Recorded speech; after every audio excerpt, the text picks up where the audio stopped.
Because there's nothing like a peaceful wealth, whether inherited or acquired. Life in a world that keeps changing. Hi everyone, welcome back to my channel. Thank you so much for tuning in again. I'm so excited to be here. I want to thank all my returning subscribers for your love, your support, the shares of my video, your comments. It truly means a lot to me. And if you're tuning in for the first time, thank you so much for clicking. Seeing my face and the thumbnail and clicking. You're highly welcome to my family. I will encourage you to subscribe so that each time I upload a new video, you meet up with us. And I know you're going to enjoy it here because I try to make my videos very interactive, because obviously I want to learn from you as well. Okay, without wasting much of your time, let's go right into why we are here, which is about inheritance. You see, I don't know if I'm the only person that is hearing about sibling rival, based on inheritance. And when it comes to sibling rival based on inheritance, is usually very, very bad. The issue of this inheritance of a thing has become a huge plague in the present time. Yeah, especially I noticed this inheritance of a thing in families that are rich or comfortable. Let me say families that that have investment. Let's just put it like that, because there are people that are just average families that they have maybe one or two investments, here and there. It's usually the problem. There are cases when the parent or the parents die and they don't leave a will. It's a problem. Another case is when they leave a will as well, somebody obviously will feel cheated, right? So that's not why I'm here. The one I want us to talk about today is the one that the parent or the parents are still alive and full-fledged men are requesting that the parents should give them their inheritance.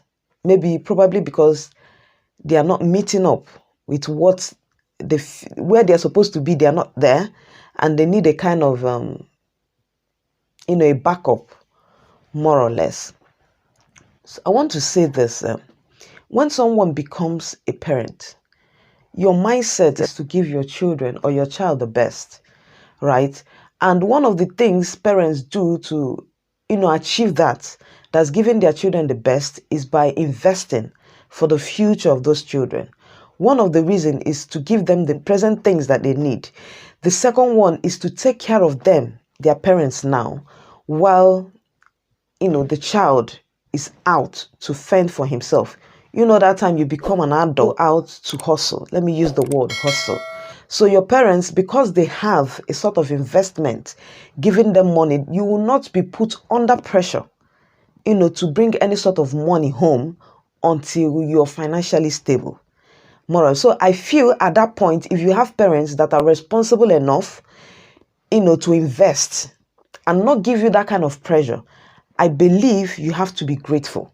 I remember some time when we were still in school, there was a time three of us, my elder brother, my sister, and I were in the university at the same time, and ASUM went on strike. So when they called off the strike, and obviously our father was giving us money. My father was a typical businessman, Igbo businessman. So when he was giving us the money, all those typical businessmen, they will give you 2,000, small money.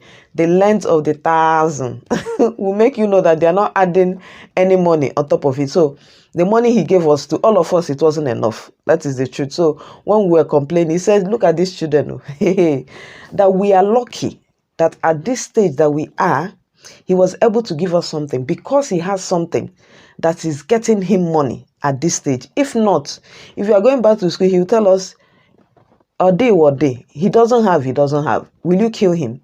So why I gave you an example of this story is because one of the reasons parents, invest is at that point when they are getting weaker, they will still be able to give you the basic things that you need. Then now, when they are able to give you these basic needs that you need, by the time you go out to fend for yourself, you will not be under pressure. You will relax and hustle like normal, young man that you are. Now you coming back, despite the fact that they're not giving you pressure, to bring money home, which you're supposed to.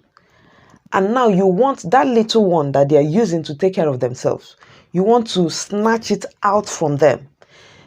I hear a lot of those kind of people say, you're old, what do you need money for? What do you need investment for? I can understand when, the father or the mother that is present, or both of them that are present, and they are kind of old, like 90 years. But a man that is around 60, 70 years is still strong to take care of his investment. But they always give this reason: you're old, you don't need money for anything. One thing people forget is that no matter how rich a father or a mother is, a parent is, the little that the child brings home and gives them, gives them joy. Do you get? I remember a time, there was a period, one of my children, when they are coming back from school, he will bring a flower from their school. By the time they get back to school, the flower would have died. He would just bring it home and say, Mommy, I brought flower for you. He would put it on my head. Dead flower. Do you understand? But the fact that he remembered and brought that flower to me, I'll leave that flower on my head until it's time to, in the night when I want to have my bath or something, or maybe I'm leaving the house. Okay? So that is how our parents feel when we give them something. But when we are not able to give them because maybe we are not financially stable, and we still want to, pull down that inheritance out from them. And on top of it, a lot of them insult their parents. Telling them you have and you don't want to give us. What are you doing with the inheritance? If you it's not funny. It's not funny, the kind of things I hear, and full-fledged men, asking maybe their father of 70 years. Meanwhile, you're in your 20s, you're in your 30s, and you're asking a man that has labored to give you whatever it is he was able to give you. Now the little one he's using to take care of himself, you want to pull his hand to take it from him. I heard one say, okay, since the inheritance is still for me, why not give it to me now that I need it? Is it when I die? Is it when you will give it to me? Like, I don't understand. And so everything boils down to mentality, honestly. It boils down to this mentality, and sense of entitlement. This mentality of consumer sense instead of producer sense. The mentality of pursuing valuables instead of, putting values. If you form it as a habit, no matter how little you have, forget about the property. Forget about whatever it is, as long as if you don't have that sense of entitlement that the property, because the person is your father, and automatically that should be yours, even if you're the only child, even if you're the only son. The father has given you the best that he could. It's not by force that he should give you that property. You remember the story of the prodigal son? The boy took the money and wasted it. Like it described the boy as being wasteful. But when I was reading it, I discovered that even the boy, even if he wasn't naturally wasteful, because that wealth was not given to him peacefully with the father's heart, there's no way it can be useful for him. Maybe it's the heart of the father, the way he gave it to him, that made him waste the money, because there's nothing like a peaceful wealth, whether inherited or acquired. So I don't understand, honestly. Tell me, I want us to discuss.